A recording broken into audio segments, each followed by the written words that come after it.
In a world that constantly demands openness and sharing, the idea of keeping parts of oneself private can seem unusual, even counterintuitive.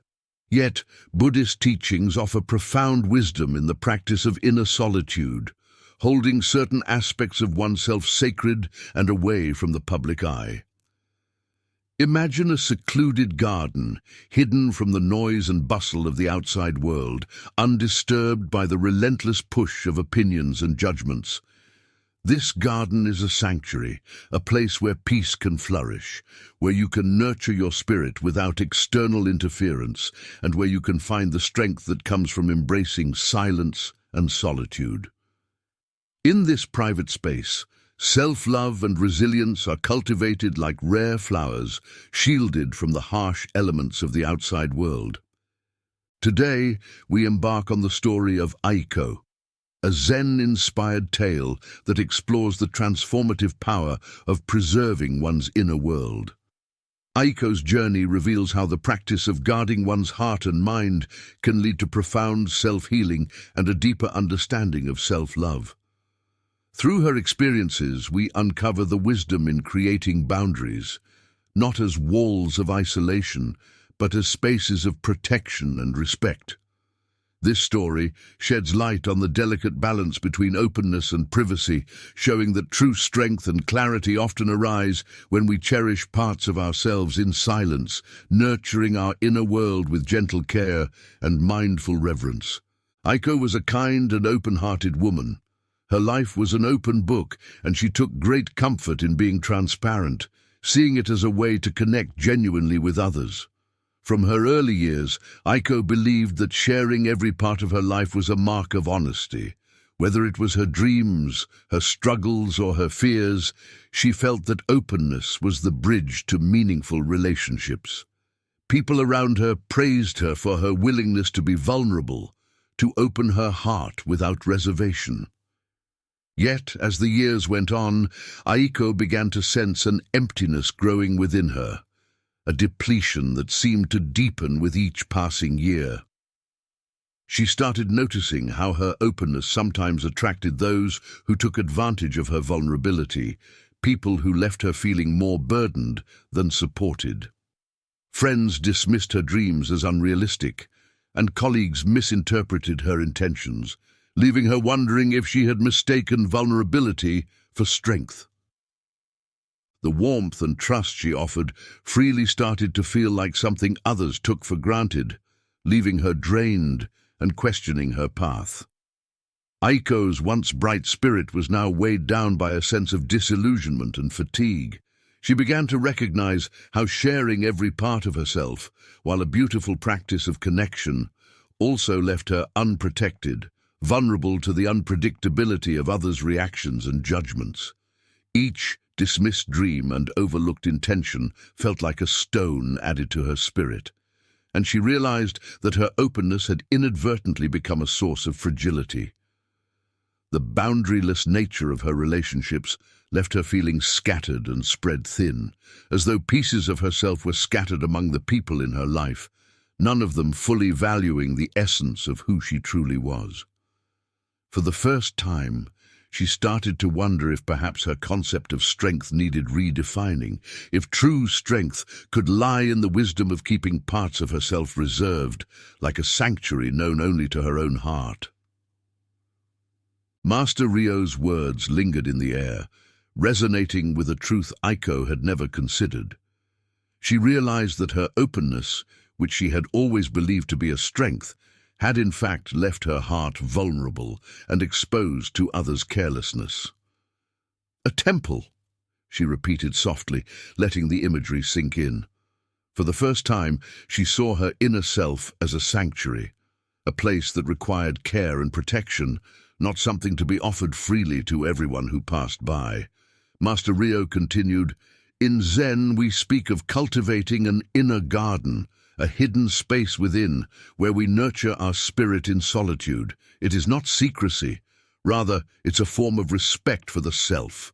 When you expose every part of your heart and soul, you invite energies that may disrupt your peace, energies that drain rather than nourish."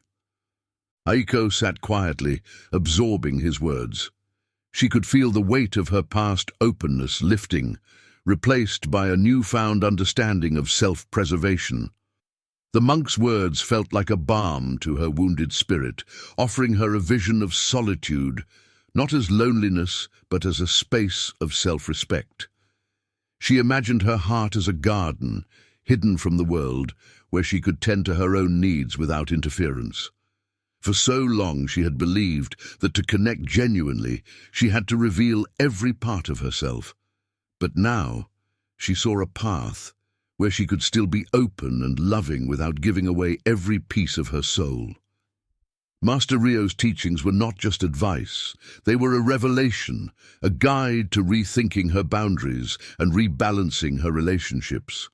She realized that this journey would be about cultivating a private inner sanctuary, a place where she could find strength, healing, and self-love without the need for validation from others.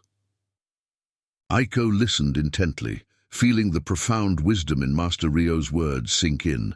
The concept of a hidden spirit was foreign yet comforting.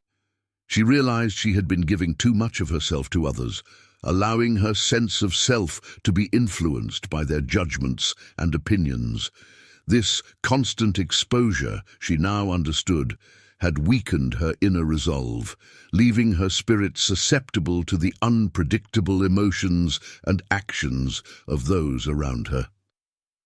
Master Ryo's words began to reshape her understanding of connection and boundaries.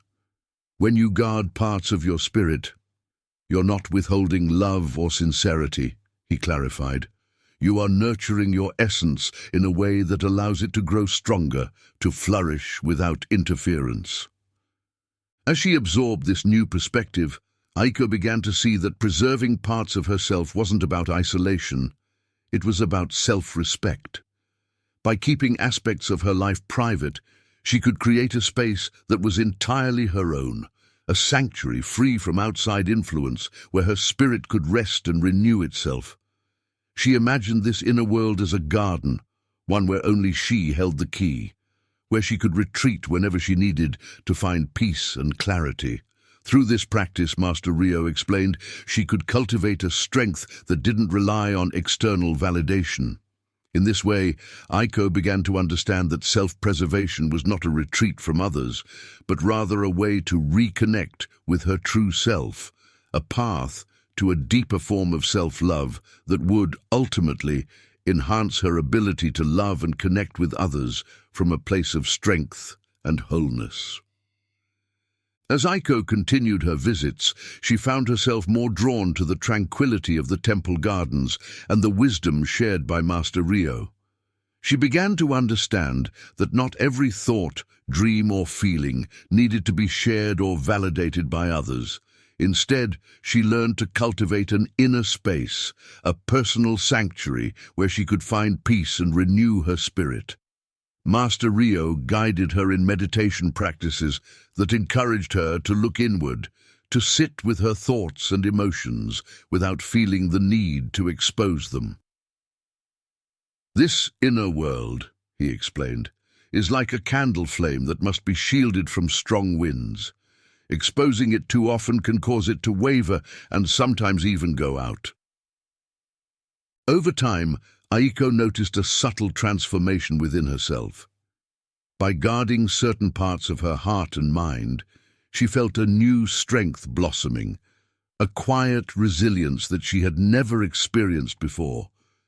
This self-preservation wasn't about shutting people out, but about nurturing her own sense of self-worth and creating boundaries that protected her well-being.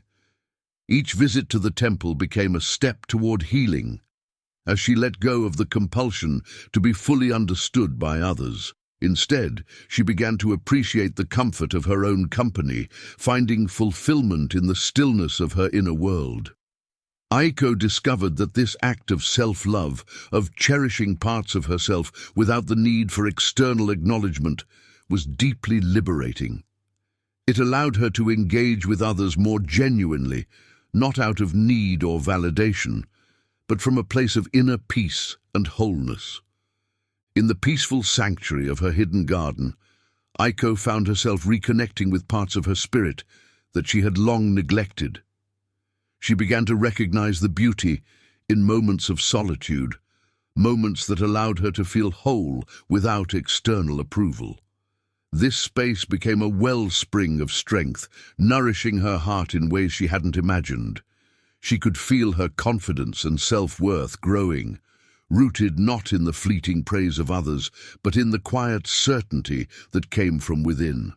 Master Ryo's words echoed in her mind, reminding her that true peace arises from within, unshaken by the ebbs and flows of the outside world. As she cultivated this inner solitude, Aiko's interactions with others subtly transformed. She no longer felt the urge to explain herself or seek constant validation. When challenges or misunderstandings arose, she found herself able to respond calmly, drawing from the deep well of tranquility she had built within. Her relationships too shifted. Those who valued her newfound boundaries and respected her inner world remained close, while those who had taken advantage of her openness gradually faded from her life. In guarding her hidden garden, Aiko discovered that she had created a life grounded in self-respect and true connection, one that reflected the profound self-love she had cultivated in her journey toward inner peace. Master Ryo then introduced her to the concept of the veil of silence, a Zen practice of keeping one's thoughts, dreams, and aspirations private until they were ready to blossom. He compared it to a seed planted in the dark soil, protected until it was strong enough to reach the surface. If you expose your dreams too soon, he warned, they are vulnerable to the harsh winds and scorching sun. Aiko found comfort in this analogy, realizing that her dreams needed time to mature within her heart. She began cultivating patience, allowing her aspirations to take root in the quiet of her mind. With time, Aiko found strength in this practice of silence. She no longer felt the need to announce every thought or feeling. By keeping her dreams close, she created a space where they could grow without interference. Her heart became a sanctuary, a place of refuge where she could find clarity and peace. She realized that this was a profound act of self-love, to hold her innermost self sacred, away from the eyes and judgments of others. In doing so, she found the power to heal old wounds, to let go of the disappointments that had weighed her down. As Aiko's journey continued, she noticed subtle yet significant changes in her relationships. Those who had once taken advantage of her openness gradually drifted from her life. In their place, new connections began to form. People who respected her boundaries and appreciated her quiet strength. Master Ryo explained, "When you respect yourself, the world mirrors that respect back to you." Aiko discovered that by nurturing her inner world, she was creating an invisible shield, a protective barrier woven from self-love and respect. This barrier, he taught her, was not meant to isolate her, but to allow her spirit to flourish without interference. Aiko's life transformed as she embraced this new approach. She learned to be discerning, sharing her heart only with those who honored her boundaries.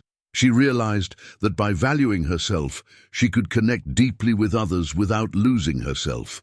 Her journey of self-love led her to understand that helping others did not require self-sacrifice. By tending to her own soul, she became stronger, more compassionate, and better equipped to support others without feeling drained. She no longer felt the need to seek approval or validation. Instead, she found fulfillment in the quiet strength that grew within her.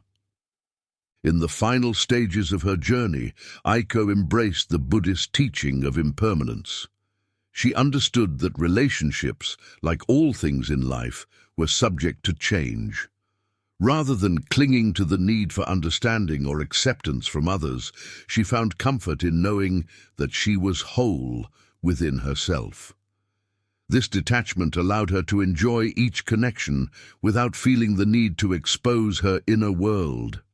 She was now free from the compulsion to explain, prove, or seek approval. Her heart had become her sanctuary, a place where she could find peace without the influence of others.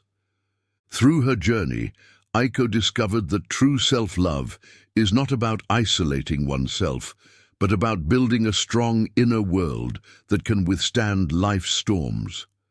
This inner sanctuary became her source of strength, a place where she could heal and grow, far from the influences of the outside world. With this newfound peace, she walked through life with a quiet confidence, radiating a light that drew others to her, not out of need, but because her own spirit was enough. Her life became a testament to the power of inner solitude, a reminder of the beauty that lies in holding parts of oneself sacred. Aiko's journey serves as a powerful reminder that in a world that encourages constant exposure and openness, there is profound wisdom in preserving parts of oneself. By protecting her inner world, she found the freedom to live authentically, to connect with others from a place of wholeness, and to navigate life with grace and resilience. Her story is a lesson in self-healing and self-love, a testament to the strength that can be found in solitude. Through her experience, she realized that true fulfillment comes not from the approval of others, but from the peace and contentment that arise from within. And in this quiet strength, she discovered the gift of living with intention, purpose, and unwavering self-respect.